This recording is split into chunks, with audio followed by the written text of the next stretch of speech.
It's the Pioneer 100 podcast, where we celebrate the history of Pioneer and look forward to the future. I'm your host, Max Armstrong, and in this week's episode, we look at the rise of information and data in agriculture. Hello, everyone. Max Armstrong here, welcoming you to another edition of Pioneer 100, our podcast series looking at the developments, the interesting changes that have taken place over the past century for this great company, and we're tapping the knowledge of individuals who know what has happened over that century. I want to welcome here to our podcast David Bowen, who is Corteva Laureate and Data Strategy and Governance Analyst, right? Yep. And Matt Smalley is here too, Data Science Leader at Pioneer. Matt, nice to meet you. Nice to meet you. We appreciate you guys joining us to help take us through this information and data rise that has taken place in agriculture and Pioneer's leadership, not just front row seat, but leadership through that. David, most people think of big data as a modern phenomenon. I think, we think of the rise of the data centers and all that we're seeing. Pioneer has been collecting data for a long time and has always been at the forefront of using data. How has the type of data that you collect changed, and how has that increased your ability to make key decisions along this line of getting the product, the best product to the farmers? Yeah, if we go back 100 years, most of the data we collected was on notebooks using a pencil, looking at the phenotypic characteristics of plants in the field. As technology advanced, computers have really changed the game. As we evolved, we went from notebooks to punch cards, and then from punch cards to data being collected through data systems. And now we have autonomous robots that are collecting data day and night, streaming data to the cloud. And that feeds straight into analysis pipelines that are aggregating a lot of different information together that we're using to make decisions. I would say one of the other things that really changes within this is the types of data. So more than just data in the field, we have data related to genomics, genetics, geospatial data that start to play into these decision frameworks that are critical for the company. I think one thing that surprised me as I was learning about the background of the company was its early ventures into computing and the connection with IBM, going back to the 50s. Am I right about that? Did I hear that right? Yeah, in the 1950s, and I think it goes back to having scientists who were looking at technology and ways to be more effective and more efficient with data. Some of the early scientists look at computers as an opportunity to be more efficient in the way that we do analysis. You can imagine doing hand analysis, hand calculations for the decisions that were being made. In the 1950s, 1959, we have information where Pioneer contracted with IBM, where spent $20,000, where we would we pulled the data together, converted the data from notebooks into punch cards, sent the data to IBM, and then 3 months later we would get analysis results back. What that also changed, it became an opportunity for Pioneer to become forerunners in the use of computers. So in 1961, we leased a computer from IBM here in central Iowa. And that became really the foundation for research to be able to do their analysis much more quickly. Talked about 150,000 punch cards were generated in some of those early seasons to do the analysis. And that really paved the way for research and even many other parts of Pioneer to be able to leverage computers. We see the sales and supply organizations to be able to leverage those as well. And ultimately what it became is a foundation for us to build upon as we look at new technologies coming. So computers were just the start. Now we look at opportunities with other types of technology to better do analysis. I would say that one of the important things is that Pioneer was a really close collaborator with IBM to be able to look at. IBM was informed of how a company like Pioneer leveraged computers to do analysis, and it really paved the way for future opportunities that I think Matt will talk about a little bit more. Some of us remember those punch cards, carrying those decks of punch cards around, in my case, on campus. And just, you can always tell the guys were the computer science jocks because they had so many of those that they were jockeying around. Matthew, bring us up to date to today and help us understand how much data Pioneer is collecting now and what do you do with it? Well, each year Pioneer collects petabytes of data. And so let's kind of figure out what that is. The Library of Congress in the US is the largest library in the world. And a petabyte of data can hold 100 equivalents of the Library of Congress. So massive amounts of data. That's worth focusing on one more time. Yep. Set that up for us again and repeat what you just said. The Library of Congress is the largest library in the world, and a petabyte of data is the equivalent of 100 Library of Congresses. And how does that relate to what you do?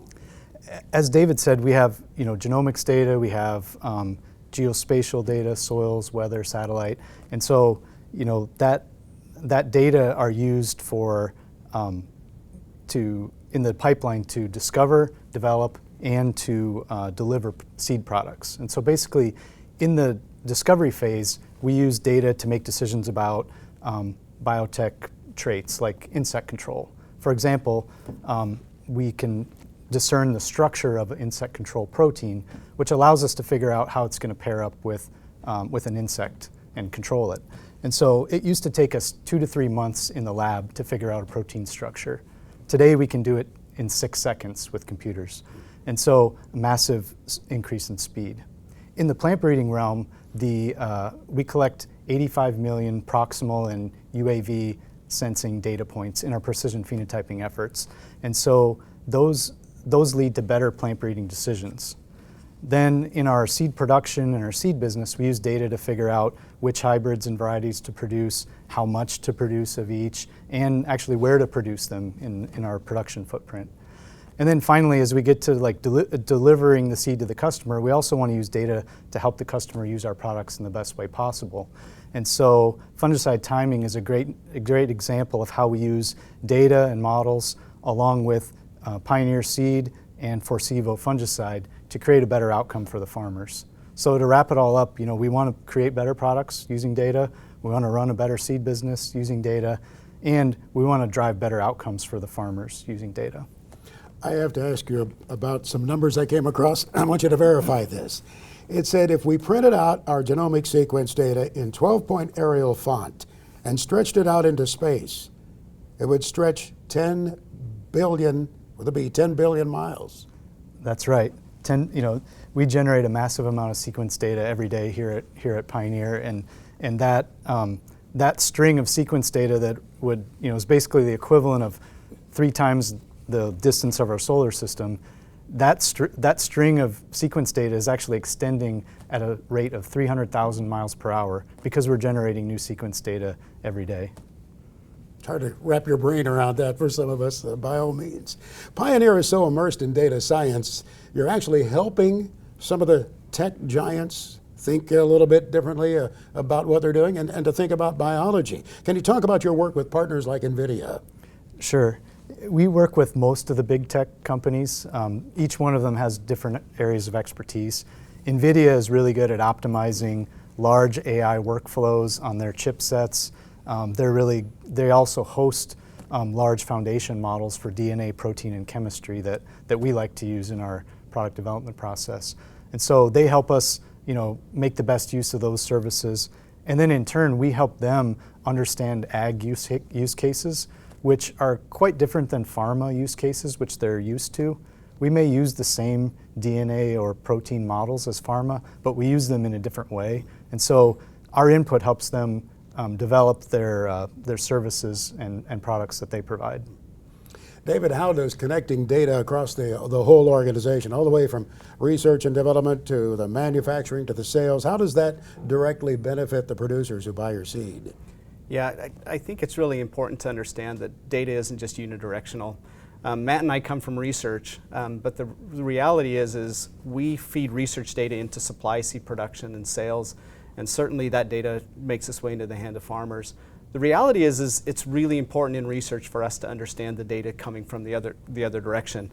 A good example is on-farm data. As we have information from split planter trials, real world yield results from farmers and what they're seeing in their combines, that's important to inform the R&D group as we're looking at products as well. It helps us to understand really that aspect of what management looks like and how products perform. I think even more than that, we've been you could imagine as a company has evolved, in 1930, the company had a research group, a seed production group, and sales, and that was the company. As we've grown, and especially with the advent of computers, we've added organizations that are focused on that technology, on how we support computer and data platforms in support of the entire business. And so we've had a real conscientious effort to be able to connect R&D all the way through the organization and that data back. And so we have individuals focused on how sales and marketing, how supply and on-farm information can benefit through the whole organization. Matthew, we've gone from data science to decision science. How are you using AI today to predict which gene edits will actually be successful? Yeah, first let me give you my perspective on gene editing, because I think it's transformational. There have been three big plant breeding revolutions in my career. The first one was in the 90s with biotech traits for insect control, herbicide tolerance. The second one was in the 2010s, where we used predictive breeding to really combine molecular markers, double haploids, precision phenotyping, and genomic selection to increase the rate of genetic gain. And today we're just at the start of a gene editing revolution, which I think will be as big as either of those previous ones. And so we use AI to figure out which genes to edit, and then even where within the gene we should actually edit, because a gene is a complex piece of DNA. And then finally we use AI to figure out how to actually edit to get the outcome that we want. And we do it using AI because, to put it in perspective, a corn genome has 2 billion DNA base pairs. It has 40,000 genes. And we want to edit multiple edits across hundreds of inbreds. And so it's a problem that humans can't tackle alone. We need something like AI to help us succeed. David, as we wrap up our discussion on data, tell us why Pioneer's 100-year history of data is so relevant to a farmer today. Can you really track modern record-setting corn yields back to the earliest hybrid development? Yeah, I think that's one of the most impressive parts of the 100-year story, but really is part of the foundation of why data is critical with Pioneer. So one of the great benefits of having a 100-year history is we have records back into the 1920s and 30s of the inbreds that were used to produce hybrids at that time. We think of important inbreds like 307 that helped us through the drought years in the 30s.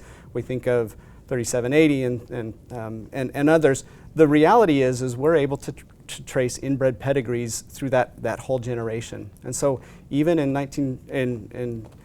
2024, with Dave Hula setting a world record corn yield, we're able to take the inbreds that went into that hybrid, and we're able to trace it all the way back to some of the founder inbreds that Raymond Baker back in the late 1920s was able to produce. And that's just a piece of the data world that we're privileged to work in. That helps us to understand the parts, the genetics that have contributed to the high yields. It helps us understand the genetics that contribute to products that we sell across the world. But I think more than that, it helps underscore the data foundation, where genetics is part of it, but now we're overlaying so much more information and that we're combining it, and the technologies that are available to us today give us a lot more power in the decisions that we're making, so that we have confidence in the seed that we're putting into bags. It's an exciting time, isn't it? It sure is. It's a wild era that we're living in here, and when you think of the dramatic changes that have taken place. David Bowen, Matt Smalley, thank you both so much for sharing your side of the Pioneer 100 story with us. It's been a pleasure to meet you and to find out and to sample your passion for what has gone on here. Thank you. Yep, my pleasure. In Thank our you. next episode of Pioneer 100, we're going to talk about the Pioneer sales representative and how that was another one of those areas where the company has led through the 100 years history of Pioneer. I'm Max Armstrong. Thanks for joining us. Thank you for joining us for this episode of the Pioneer 100 podcast. Join us next time as we continue to explore the rich history of Pioneer and its connection to the agriculture of tomorrow.